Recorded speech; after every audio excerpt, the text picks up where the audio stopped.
Fábio e Guilherme, 8 anos depois. As perguntas que ninguém respondeu sobre o acidente. 8 anos. Esse é o tempo que passou desde que 2 irmãos saíram de uma cidade do interior de Minas Gerais numa tarde de domingo e nunca chegaram em casa. E se você está aqui, é bem provável que você ainda se lembre deles. Daquele sorriso largo, daquele jeito genuíno, daquele apelido que o interior do Brasil deu a 2 irmãos que não tinham nada de artificial. Os gordinhos, Fábio e Guilherme. 2 irmãos que construíram uma carreira show a show, cidade a cidade, e que numa tarde de outubro de 2018 entraram numa estrada e não saíram. O Brasil lamentou por 48 horas, publicou as notas de pesar, encheu os comentários de homenagens e seguiu em frente, como sempre faz. Como sempre fez com artistas que ainda não tinham um nome grande o suficiente para merecer mais do que 2 dias de cobertura. Mas antes de seguir em frente, algo ficou para trás. Algo que nenhum veículo encontrou. Algo que está em fonte aberta até hoje. Qualquer pessoa com acesso ao Instagram pode ver. E que em 8 anos ninguém foi atrás. Não vou te dizer agora o que é. Mas quando você chegar lá, neste vídeo, você vai entender por que essa história nunca foi contada de forma completa. E vai entender por que o silêncio de 8 anos em torno da morte de Fábio e Guilherme não foi coincidência. O que posso te dizer agora é o seguinte: há perguntas sobre esse acidente que nunca foram feitas. Há uma investigação que começou e nunca teve conclusão pública. E há pelo menos uma pessoa que esteve naquela rodovia naquela tarde de domingo, que viu o que aconteceu com os próprios olhos e que nunca foi procurada por ninguém. Hoje, neste vídeo, vamos mudar isso. Vamos reconstruir as últimas 48 horas de Fábio e Guilherme com todos os detalhes que existem. Vamos analisar o acidente, a rodovia e o que a perícia deveria ter respondido e nunca respondeu publicamente. E vamos manter viva a memória de 2 irmãos que merecem muito mais do que uma nota de falecimento e 2 dias de luto coletivo. E se você ainda não se inscreveu no canal Dossiê VIP, faça isso agora. Aperte o botão de inscrição e ative o sininho. Aqui os arquivos são abertos. Todo dossiê que lançarmos você vai ser o primeiro a saber. Fica até o final, porque o que vamos revelar ao longo deste vídeo é exatamente o tipo de coisa que não aparece em nenhum outro lugar. Passos, sul de Minas Gerais. Uma cidade do interior onde 2 irmãos cresceram com a música como língua da casa. Guilherme ganhou o primeiro violão aos 7 anos. 7 anos. Ainda criança, já com aquela coisa que não se ensina, a vontade de tocar, de cantar, de fazer as pessoas sentirem alguma coisa. Fábio, 5 anos mais velho, entrou nesse universo do irmão como entra a família. Naturalmente e inevitavelmente. E a família inteira incentivou. O sertanejo não era só uma escolha musical naquela casa, era uma herança. Era o jeito que aqueles 2 irmãos tinham de dizer ao mundo quem eram. Na adolescência, Guilherme tentou carreira solo, chegou a formar outras duplas com amigos, mas foi com o irmão que a parceria finalmente se encaixou do jeito certo. Existe algo muito específico na parceria entre irmãos que vai além da música.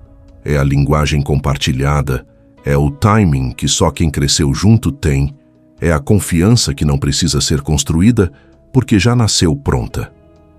Em maio de 2009, nascia oficialmente a dupla Fábio e Guilherme. E com ela, começava também a vida nas estradas.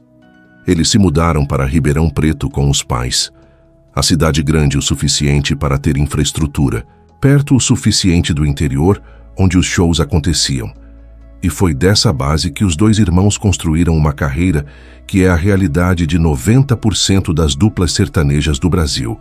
Shows em cidades pequenas do interior, uma agenda que cresce devagar, um nome que vai sendo construído boca a boca, praça a praça, sem ônibus de banda, sem motorista dedicado, sem equipe de apoio, um Honda Civic, 2 irmãos e as estradas. Essa era a vida. O apelido Gordinhos surgiu naturalmente no meio artístico. E havia algo de muito bonito nesse apelido, porque ele dizia que esses 2 não estavam tentando ser o que não eram. Num mercado onde a estética produzida e o visual impecável são quase uma exigência, Fábio e Guilherme Chegavam com aquele jeito autêntico, despreocupado, genuíno, que o público do interior reconhecia imediatamente. Eram de lá. Eram como as pessoas. E as pessoas amavam isso.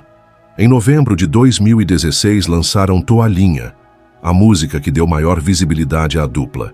Em setembro de 2018, shows em Ubatuba, Taubaté, Vanguarda. A agenda crescendo, o nome crescendo. E em 1º de outubro de 2018, 20 dias antes da tragédia, dividiram o palco com o DJ Alok, num evento em Passos, na cidade onde nasceram, na cidade onde a família estava. Foi nesse show que tiraram a foto que se tornaria a última postagem das redes sociais. 2 irmãos sorrindo ao lado de um dos maiores DJs do Brasil, na cidade onde tudo começou. Se você olha essa foto sabendo o que aconteceu 3 semanas depois, ela parte o coração. E é aqui que a história se torna mais importante de ser contada com cuidado, porque o crescimento ainda não tinha chegado ao ponto de trazer estrutura de proteção. Era ainda o Honda Civic, eram ainda os 2 irmãos, eram ainda as estradas do interior. E esse detalhe, 2 artistas viajando sozinhos, sem motorista, de carro próprio, depois de shows, é o centro de tudo o que vamos analisar a partir de agora. Você conhecia a dupla Fábio e Guilherme antes desse vídeo? Comenta aqui. Porque muita gente que amava o trabalho deles ainda carrega essa saudade. E eu quero saber quem está aqui lembrando junto. Agora vamos reconstruir com todos os fatos verificados as últimas 48 horas de Fábio e Guilherme. Não como um relatório, como a história de 2 pessoas reais, com um fim de semana real, que tomaram decisões completamente humanas e que merecem ser lembradas com essa humanidade intacta. Sábado, 20 de outubro de 2018, show em Itaú de Minas, interior de Minas Gerais. Mais uma cidade na agenda crescente dos gordinhos. Esse é o tipo de show que constrói carreira, não o festival televisionado, não o palco com patrocinador na lona. O show da cidade pequena, onde você olha nos olhos das pessoas na primeira fila e sabe que elas vieram especificamente por você. Esses shows eram a espinha dorsal da vida de Fábio e Guilherme, e naquela noite de sábado, eles fizeram o que sempre faziam. Subiram no palco, cantaram, entregaram o que tinham. Depois do show, os 2 irmãos tomaram uma decisão que qualquer pessoa com família no interior entende sem precisar explicar. Em vez de voltar direto para Ribeirão Preto, foram para Passos. A cidade natal estava a apenas 60 quilômetros de Itaú de Minas. A tia estava lá. A família estava lá. Quando você vive na estrada, quando seu escritório é um carro e sua sala de estar é um palco, a casa da família num fim de semana tem um peso diferente. Você vai. É claro que você vai. Domingo, 21 de outubro de 2018. Um dia em Passos. Uma refeição em família. O tipo de domingo que os 2 irmãos provavelmente não tinham com frequência, porque a agenda de shows não respeita fim de semana, porque a estrada não dá folga. E talvez tenha sido exatamente por isso que aquele domingo em Passos teve o peso que teve. Uma pausa. Uma mesa de família. A cidade onde tudo começou. Ninguém sabe o que conversaram naquele domingo. Ninguém sabe se falaram sobre os próximos shows, sobre os planos para a carreira, sobre o show com o Alok que tinha acontecido 3 semanas antes. Ninguém sabe se alguém na família pediu para ficarem mais um dia. Essas coisas não ficam registradas em nenhum lugar, ficam só na memória de quem estava lá. E na dor de quem ficou. No final da tarde, Fábio e Guilherme pegaram a estrada de volta para Ribeirão Preto. Para. Respira essa frase por um segundo. No final da tarde, pegaram a estrada de volta. Porque é aqui, nesse momento simples, nesse gesto que qualquer um de nós faria, que a história muda de direção. E é aqui que começa a pergunta mais importante que ninguém fez. De Passos a Ribeirão Preto, são aproximadamente 280 quilômetros. A rota passa obrigatoriamente pela rodovia Altino Arantes, em Batatais, uma rodovia de pista simples, sem divisória física entre os sentidos, com alto fluxo de caminhões fazendo o corredor entre São Paulo e o sul de Minas Gerais. Uma rodovia que, como vamos ver no próximo bloco, tem um histórico que nenhuma análise do acidente jamais considerou. E quem estava ao volante nessa viagem Fábio, de 31 anos, ou Guilherme, de 26, nunca foi informado publicamente. Essa informação importa, não para atribuir culpa a dois irmãos que não merecem isso, mas porque define o perfil físico de quem tinha o carro nas mãos naquela tarde. E o perfil físico importa quando você considera o que especialistas em segurança viária do SOS Estradas documentam. 20% dos acidentes em rodovias brasileiras envolvem motoristas com fadiga. Esses acidentes respondem por 30% das mortes totais. A proporção é desproporcional. E tem uma razão. A fadiga ao volante não funciona como o cansaço óbvio que você sente quando quer dormir. Ela é traiçoeira. O motorista pode estar com os olhos abertos, pode estar conversando com o irmão no banco do lado, e ainda assim ter os reflexos comprometidos de forma que ele mesmo não percebe. Numa rodovia de pista simples, onde um erro de fração de segundo significa atravessar para a pista contrária, esse comprometimento pode ser fatal. Um show no sábado à noite, uma viagem de carro para Passos, um domingo em família, e então a estrada de volta de quase 300 quilômetros. Isso é o que sabemos sobre as últimas 48 horas. E a pergunta sobre o estado físico de quem estava ao volante naquele final de tarde? Uma pergunta legítima, verificável, básica para qualquer investigação séria, nunca foi respondida publicamente. O tio e produtor da dupla declarou à EPTV, logo após a tragédia, que eles eram muito prudentes em relação à velocidade, não bebiam nem nada, e que foi uma fatalidade muito grande. Essa declaração é sincera. É a palavra de um homem que amava os dois sobrinhos e que, num momento de dor que nenhuma palavra consegue descrever adequadamente, deu a resposta mais humana que tinha. Mas uma declaração de amor não é um laudo de perícia. E o laudo que deveria complementar essa declaração, que deveria confirmar ou aprofundar o que aconteceu naquela tarde, nunca chegou ao público, porque enquanto a família enterrava Fábio e Guilherme em Passos na segunda-feira à noite, o ciclo de notícia já estava se encerrando, e as perguntas ficaram na estrada, sem resposta, como tanta coisa que a pressa deixa para trás. Agora precisamos falar sobre a rodovia Altino-Arantes, porque essa estrada tem uma história que vai muito além do acidente de 2018 e que levanta perguntas que nenhuma análise do caso jamais explorou. A SP-351 liga Batatais a Altinópolis e funciona como corredor de acesso entre o interior de São Paulo e o sul de Minas Gerais. É uma rodovia de pista simples, uma faixa por sentido, sem divisória física entre os fluxos opostos. O trânsito de caminhões é intenso, constante, o tipo de movimento pesado que define rodovias de corredor entre estados. E ao longo dos anos, essa estrada acumulou um histórico que o poder público foi obrigado a reconhecer. Em dezembro de 2022, a pista afundou completamente no quilômetro 46, em Batatais, por erosão causada por chuvas. O trecho ficou totalmente destruído. A polícia rodoviária interditou a rodovia. Desvios de emergência precisaram ser improvisados.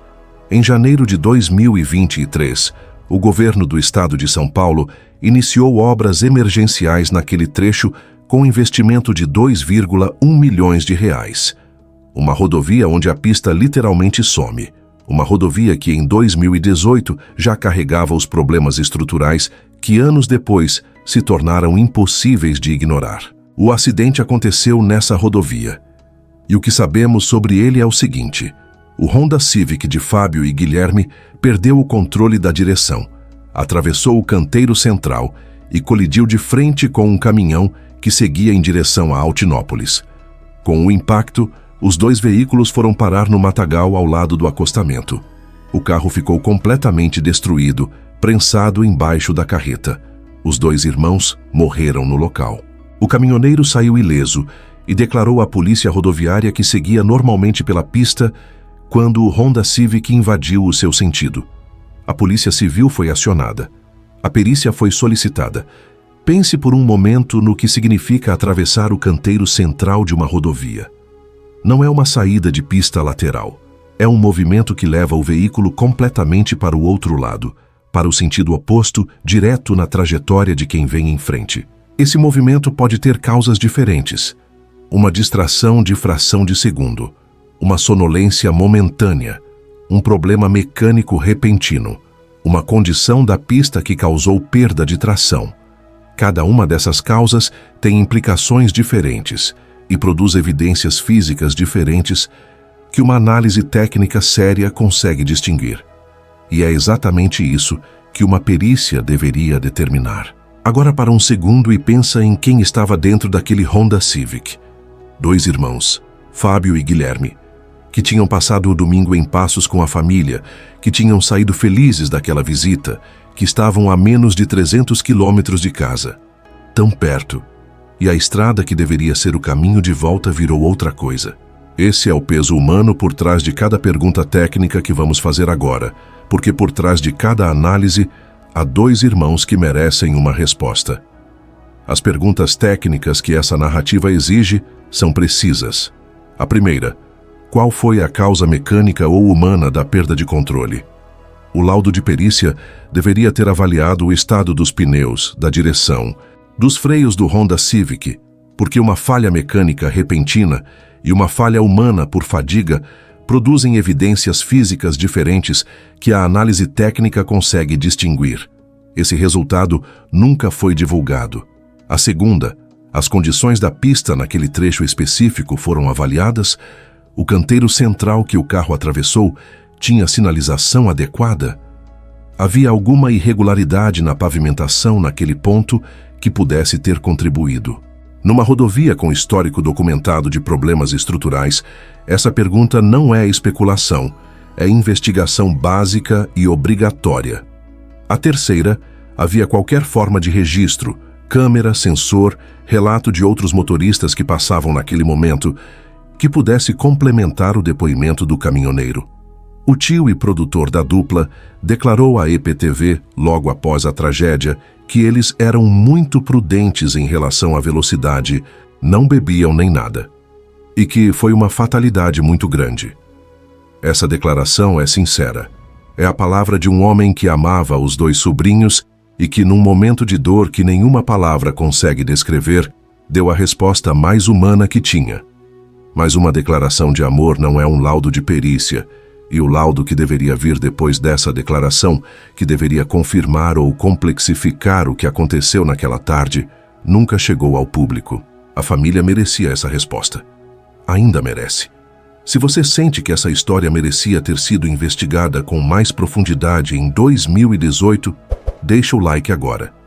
Isso ajuda o canal a continuar trazendo esse tipo de conteúdo que os grandes veículos abandonam cedo demais.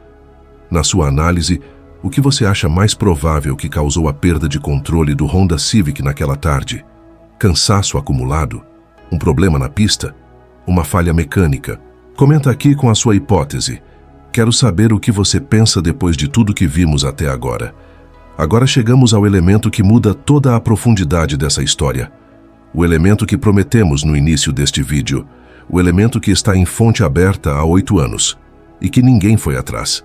Volte por um momento àquela postagem do Instagram. 1º de outubro de 2018. A foto de Fábio e Guilherme ao lado do DJ Alok, em Passos. A última postagem que a dupla fez em vida. Nos 20 dias que separaram aquela foto do acidente, nenhuma outra atualização. E depois do dia 21 de outubro, a página virou um memorial.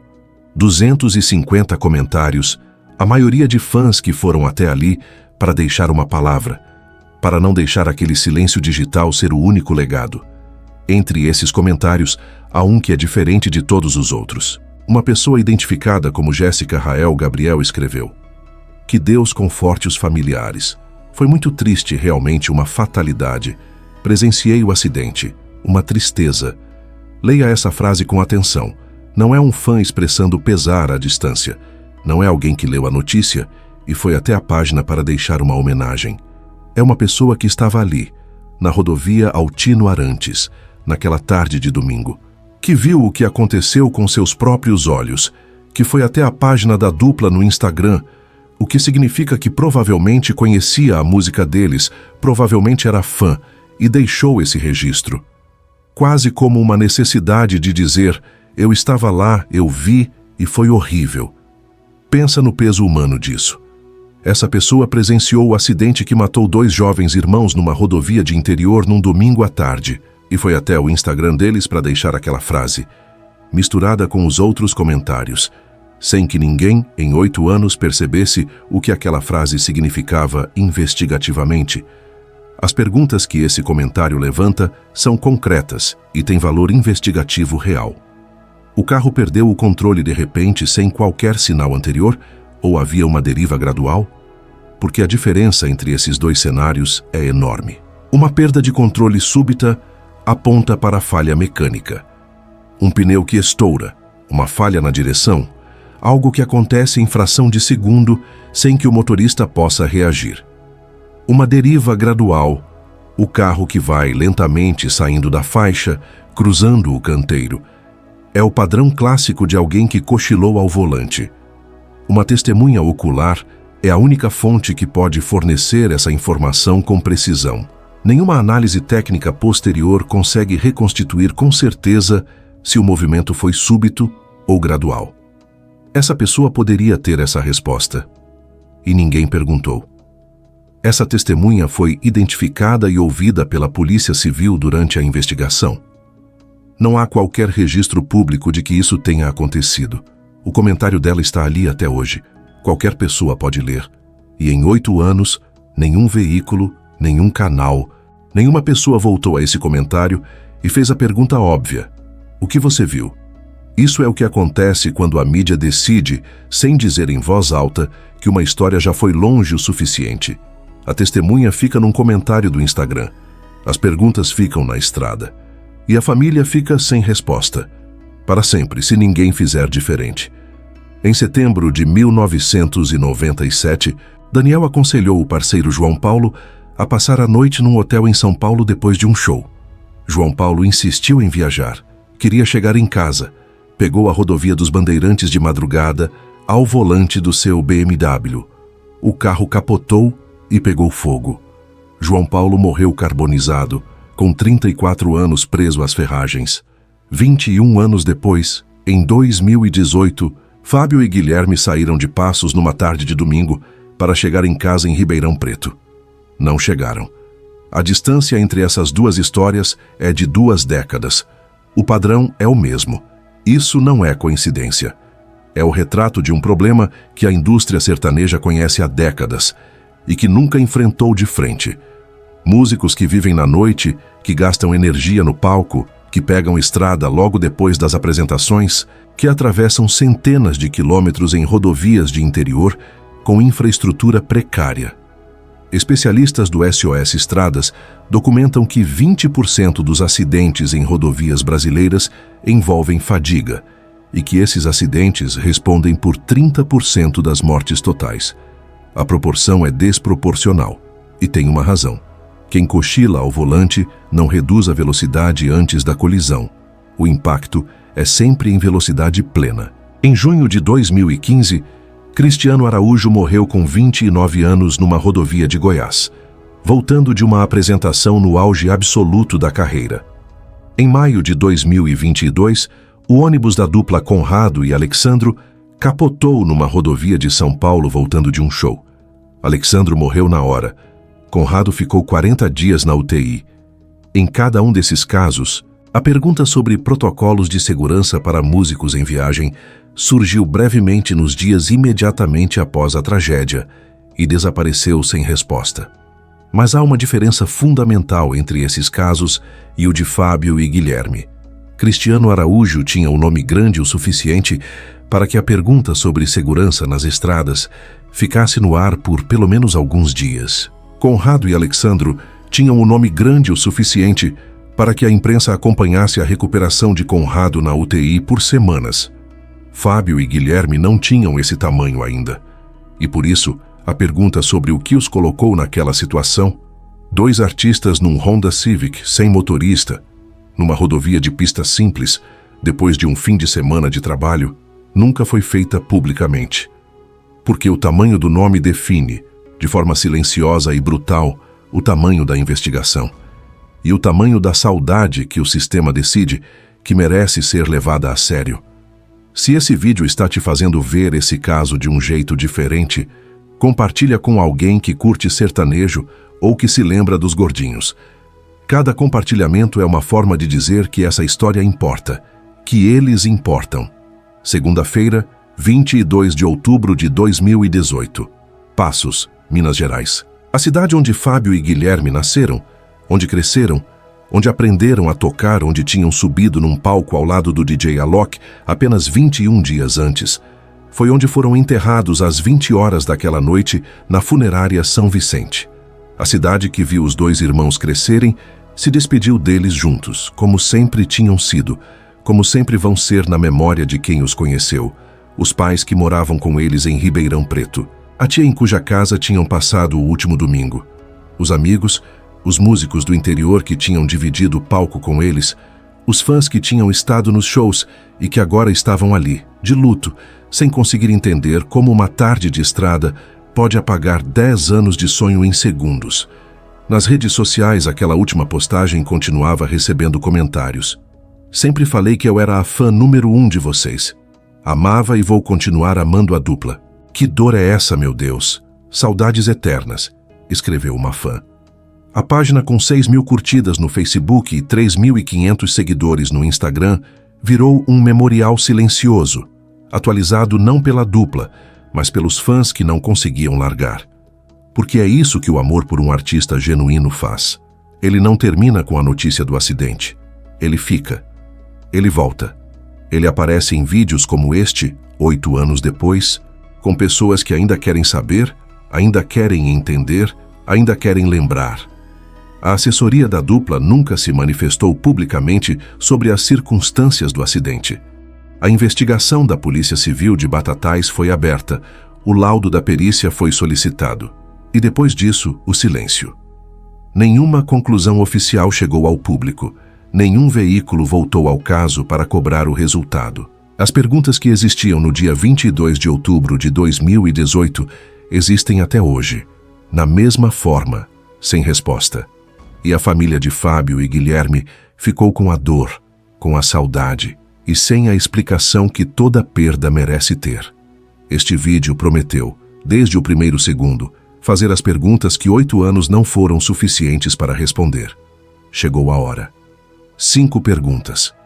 Verificadas, legítimas, precisas. Não como acusação. Como o mínimo que Fábio e Guilherme merecem. O mínimo que a família deles merece. O mínimo que qualquer pessoa que um dia gostou de ouvir os gordinhos tem o direito de saber. Primeira, quem estava ao volante do Honda Civic naquela tarde, Fábio ou Guilherme? E qual era o estado físico dessa pessoa depois de um fim de semana que incluiu um show, uma viagem, um dia em família e uma nova viagem de quase 300 quilômetros? Essa informação básica nunca foi divulgada. E ela é o ponto de partida de qualquer análise honesta do que aconteceu. Segunda, o laudo de perícia solicitado pela Polícia Civil de Batatais foi concluído? Se foi, o que ele apontou como causa da perda de controle do veículo? Falha humana, falha mecânica, condição da pista? A família de Fábio e Guilherme merece saber essa resposta. E 8 anos depois, ela ainda não existe no domínio público. Terceira, as condições da rodovia Altino Arantes naquele trecho específico foram avaliadas como fator no acidente? Uma rodovia com histórico documentado de problemas estruturais sérios, onde anos depois a pista afundou completamente por erosão. A perícia avaliou o estado da pavimentação, a sinalização do canteiro central, as condições de visibilidade naquele ponto. Não há registro público de que isso tenha sido feito. Quarta, a testemunha identificada como Jéssica Rael Gabriel, que presenciou o acidente e deixou esse registro nos comentários do Instagram da dupla, foi identificada e ouvida pela polícia durante a investigação? O depoimento de quem estava lá tem um valor que nenhuma análise técnica posterior consegue substituir. Essa pessoa foi procurada? Essa resposta também não existe. E a quinta pergunta? A que fica? A que nenhuma perícia, nenhum laudo, nenhuma investigação vai conseguir responder, mas que precisa ser feita mesmo assim. Por que 2 irmãos que passaram quase 10 anos construindo um sonho de show em show, de cidade em cidade, merecem chegar ao 8º aniversário da sua morte sem que ninguém tenha voltado para fazer essas perguntas? O que diz sobre nós, sobre a mídia, sobre a indústria, sobre o público, o fato de que o tamanho da investigação é proporcional ao tamanho do nome? Essa pergunta não tem uma resposta factual, mas tem uma resposta moral. E essa resposta começa com cada pessoa que está aqui, neste vídeo, decidindo que Fábio e Guilherme merecem mais do que 48 horas. Há uma coisa que ninguém fala quando um artista pequeno morre. Não falam sobre o que ele ainda ia fazer. Não falam sobre os shows que ainda iam acontecer, sobre as músicas que ainda estavam sendo escritas, sobre o momento em que o nome finalmente ia estourar. Falam sobre o que foi. E mesmo isso falam por pouco tempo. Fábio e Guilherme morreram no momento em que estavam mais perto do que sempre sonharam. Não no começo, quando tudo ainda era incerto, no momento em que a agenda crescia, em que o público crescia, em que dividir o palco com o DJ Alok na própria cidade natal deixava de ser um sonho distante e virava uma prova concreta de que o caminho estava certo. Foi exatamente nesse momento que a estrada levou tudo. E o que ficou não foi investigação, não foi resposta, não foi o fechamento que uma família merece quando perde 2 filhos numa tarde de domingo. O que ficou foi uma postagem parada no tempo, 250 comentários de saudade e perguntas que 8 anos depois continuam sem resposta. Mas ficou também outra coisa. Ficou a música, ficou a memória de quem os viu ao vivo pelo interior de Minas e São Paulo. Ficou o amor de fãs que até hoje chegam naquela página e deixam uma palavra. Porque o amor por um artista genuíno não termina com a notícia do acidente. Ele fica. Ele resiste. Ele aparece em vídeos como este, 8 anos depois, com pessoas que ainda querem saber, ainda querem entender, ainda querem lembrar. Isso é o legado real dos gordinhos, não a tragédia. Eles. Deixa o like, inscreve no canal e comenta aqui embaixo uma memória, uma música ou simplesmente o que você sentiu assistindo a este vídeo. Fábio e Guilherme merecem ser lembrados. E você está aqui fazendo isso acontecer.